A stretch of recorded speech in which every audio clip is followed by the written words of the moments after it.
In today's video, I'm going to teach you how to completely reinstall WordPress on your HostGator account.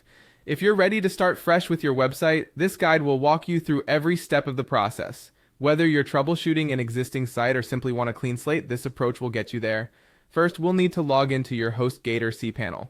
Open your web browser and navigate to your HostGator login page. Enter your username and password. Once you're in, you'll see the cPanel dashboard, a central control area that provides access to all your hosting settings and tools. Next, it's time to delete your WordPress files. You can do this through the File Manager on cPanel or by using FTP. Let's focus on using the File Manager for simplicity. On your cPanel dashboard, locate and open the File Manager.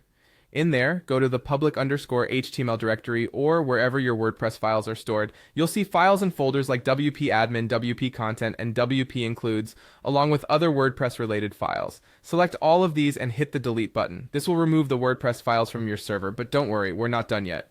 Now we'll need to drop the WordPress database. This means deleting the database where all your site's data is stored. You can manage this through phpMyAdmin, which is also accessible from your cPanel. Click on phpMyAdmin and it will open in a new tab presenting a list of your databases on the left side.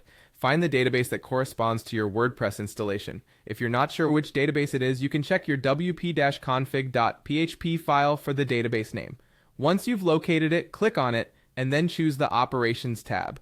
Scroll down to where it says Delete the database and confirm the action. This step will completely erase your previous WordPress data. With the slate wiped clean, it's time to reinstall WordPress. This can be accomplished using Softaculous, a tool within cPanel that simplifies installing popular web applications, like WordPress. Head back to your cPanel dashboard and find Softaculous Apps Installer. Click on it and select WordPress from the list. Here, follow the prompts to install WordPress.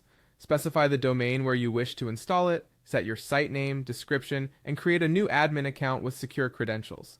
If you prefer doing it manually, you can upload WordPress files via the File Manager or